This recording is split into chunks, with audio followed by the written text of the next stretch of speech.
32కి 31 వచ్చినట్లయితే మన కరెక్షన్‌లో 31 వచ్చినట్లయితే 1 మార్క్‌తోని మనం ఫెయిల్ చేస్తారా? పాస్ చేస్తారా? అని అడుగుతున్నారు. ఒకవేళ 1 మార్క్ యాడ్ చేస్తారా? లేదా? అని చెప్తాను. Hi friends, welcome to my channel.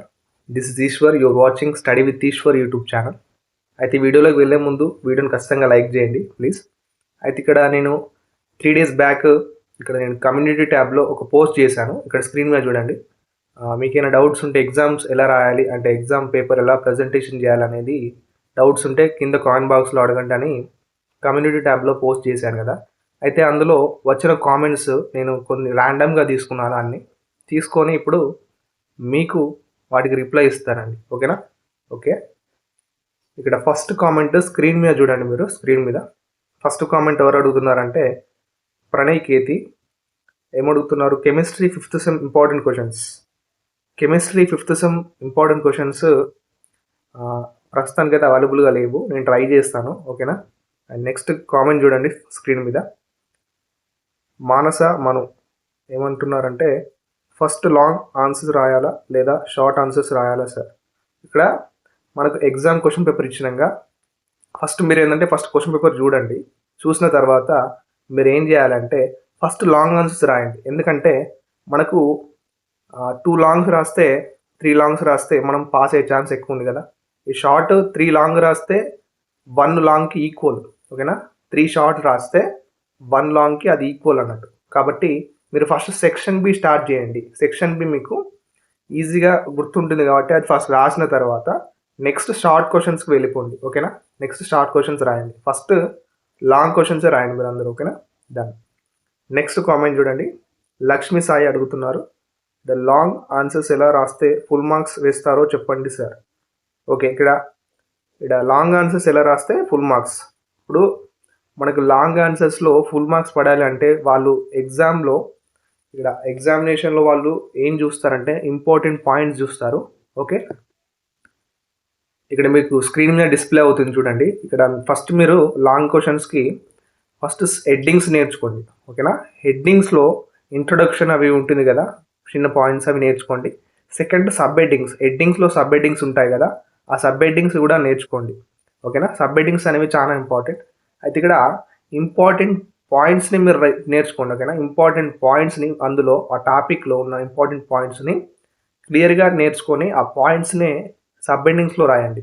రాసినట్లయితే వాళ్ళు ఎగ్జామినేషన్ కరెక్షన్ చేసేటప్పుడు వాళ్ళు ఏంటంటే ఇంపార్టెంట్ పాయింట్స్ని వాళ్ళు గమనించి వాళ్ళు అన్ని కరెక్షన్ తీసుకుంటూ వెళ్ళి ఫుల్ మార్క్స్ పడతాయి మీకు. ఓకేనా? ఇంపార్టెంట్ పాయింట్స్ వాళ్ళు చూస్తారు.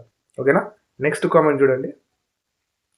నెక్స్ట్ కామెంట్ కీర్తి 6D అడుగుతున్నారు ఏంటంటే upload Java instant paper.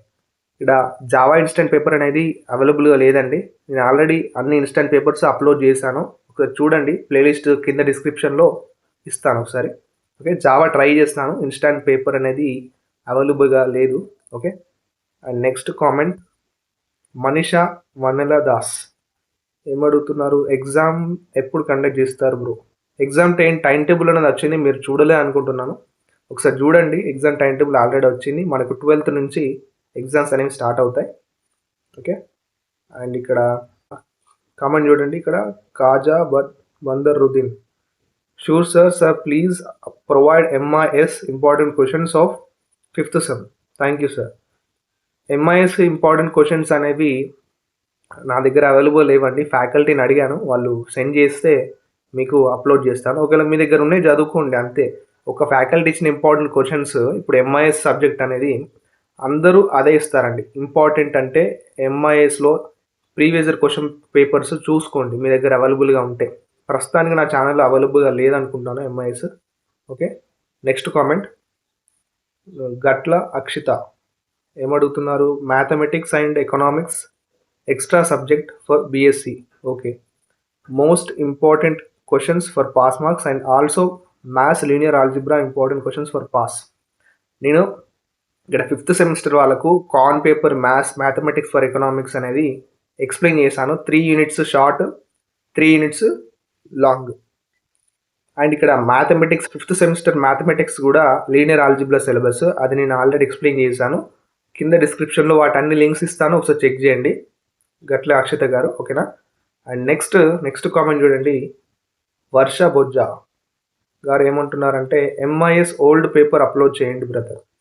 MIS subject గురించి ఇక్కడ నాకు పేపర్ అనేది అవైలబుల్గా లేదు, అది దొరకలేదని చాలా ట్రై చేశాను. చాలా మీరే కాదు, ఈ పేపర్ చాలా మంది అడిగారు నన్ను. ఓకేనా, ట్రై చేశాను కానీ దొరకట్లేదు. దొరికితే ఖచ్చితంగా అప్లోడ్ చేయడానికి ట్రై చేస్తాను. ఓకేనా, థ్యాంక్ యూ. ఇప్పుడు నెక్స్ట్ కామెంట్ చూడండి. సబిత అడుగుతున్నారు, computerized accounting question paper Telugu and ఇంగ్లీష్లో వస్తుందా సార్? ఓన్లీ ఇంగ్లీష్లో వస్తుందా? ఇక్కడ కంప్యూటరైజ్డ్ అకౌంటింగ్ పేపర్ అనేది వాళ్ళ ఇష్టం అండి. యూనివర్సిటీ వాళ్ళు ఒక్కొక్కసారి తెలుగు ఇంగ్లీష్ కంబైన్ చేసి ఇస్తారు క్వశ్చన్ పేపర్. ఒకవేళ ఓన్లీ ఇంగ్లీష్లోనే ఇవ్వచ్చు. లాస్ట్ టైం మీకు పేపర్ అవైలబుల్గా ఉంది 23ది, అందులో చూసినట్లయితే వాళ్ళు ఇంగ్లీష్లోనే ఇచ్చారండి. ఓకేనా, ఈసారి మరి తెలుగు అండ్ ఇంగ్లీష్ కంబైన్ ఇవ్వచ్చు, చెప్పలేం. ఓకేనా, మ్యాక్సిమం వాళ్ళు ఓన్లీ ఇంగ్లీష్లోనే ఇవ్వడానికి ట్రై చేస్తారు, తెలుగులో ఇవ్వరు మ్యాక్సిమం. ఓకేనా, అది తక్కువ ఛాన్స్ తెలుగులో వచ్చే పేపరు. అండ్ నెక్స్ట్ కామెంట్ ఇక్కడ అఖిల్ అడుగుతున్నారు, 5th semester physics important questions and answers మన దగ్గర అవైలబుల్ లేవండి. ఓకేనా, మ్యాథమెటిక్స్ ఎక్స్ప్లెనేషన్ ఉంది ఆల్రెడీ, ఒకసారి చూడండి. ఈ 5th semester physics important questions already నేను అప్లోడ్ చేశాను, మన ఛానల్లో ఉన్నాయి, ఒకసారి చేయండి, డిస్క్రిప్షన్లో లింక్ ఇస్తాను. ఓకేనా. అండ్ నెక్స్ట్ కామెంట్ శశి అడుగుతున్నారు, ఇక్కడ శాష్ బ్రో, మార్క్స్ కరెక్షన్ గురించి ఒక వీడియో చేయండి. ఇన్ కేస్ 31 మార్క్స్ వస్తే 1 మార్క్ యాడ్ చేసి పాస్ చేస్తారా? ఇక్కడ ఈ డౌట్ అనేది చాలా మందికి ఉంటుందండి. ఇప్పుడు ఎగ్జామ్ రాస్తారు మీరు, మీకు పాస్ మార్క్స్ ఎన్ని? 32 మార్క్స్. 80 మార్క్స్ పేపర్కి 32 మార్క్స్ వస్తే పాస్. మీకు 100 మార్క్స్ పేపర్కి ఎంత? 40 మార్క్స్ రావాలి. ఓకేనా, 100 మార్క్స్ పేపర్కి మీకు 40 మార్క్స్ వస్తేనే మీరు పాస్ అవుతారు. ఇక్కడ 80 మార్క్స్ పేపర్ ఉంటుంది కదా, 80 మార్క్స్ పేపర్లో మీకు 32 వస్తేనే పాస్. ఇక్కడ ఏమంటున్నారు, ఇక్కడ ఏంటంటే 32కి 31 వచ్చినట్లయితే, మన కరెక్షన్లో 31 వచ్చినట్లయితే 1 మార్క్తోని మనం ఫెయిల్ చేస్తారా, పాస్ చేస్తారా అని అడుగుతున్నారు. ఒకవేళ 1 మార్క్ యాడ్ చేస్తారా లేదని చెప్తాను. ఇక్కడ 31 వచ్చినాయి అనుకోండి, మీకు సపోజ్ మీకు కరెక్షన్ అంతా అయిపోయింది పేపర్, మీకు 31 వచ్చింది 80 మార్క్స్ పేపర్లో, ఇంకొక మార్క్ వస్తే మీరు పాస్ అవుతారు. అవునా, ఇంకొక మార్క్ వస్తే పాస్ అవుతారు అనేది ఆ ఇన్విజిలేటర్ మీద, ఇక్కడ ఇన్విజిలేటర్ అంటే ఇక్కడ కరెక్షన్ చేసే వాళ్ళు ఉంటారు కదా, కరెక్షనర్, వాళ్ళ మీద డిపెండ్ అయి ఉంటుందండి. ఒకవేళ వాళ్ళు వేస్తారు 1 మార్క్ యాడ్ చేసి ఎక్కడనో వాళ్ళు పాస్ చేయడానికి ట్రై చేస్తారు, కానీ కొందరు అనేది వాళ్ళు 1 మార్క్ కూడా తీసుకుంటారు. ఓకే, పాస్ కేటగిరీలో తీసుకొని వాళ్ళు ఫెయిల్ చేస్తారండి. ఓకేనా, 1 మార్క్ అనేది చాలా రేర్ వాళ్ళు యాడ్ చేసి పాస్ చేయడం అనేది. ఓకేనా. అండ్ నెక్స్ట్ ఇక్కడ లాస్ట్ కమెంట్ ఇదే. Okay, done. ఇప్పుడు మీకైనా ఇంకా డౌట్స్ ఉన్నాయనుకోండి, ఇప్పుడు ఈ పోస్ట్ చూడని వాళ్ళు ఉంటే నాకు ఈ వీడియో కింద కామెంట్ బాక్స్లో కామెంట్ చేయండి, వాటికి నేను సపరేట్గా రిప్లై ఇస్తాను. ఓకేనా, వీడియోని చూసినందుకు థ్యాంక్స్. అండ్ మీ ఫ్రెండ్స్కి కూడా షేర్ చేయండి వీడియోస్. అండ్ ఎగ్జామ్స్ ఉన్నాయి, సీరియస్గా ప్రిపేర్ అండి. And all the best to all. Thank you for watching my video.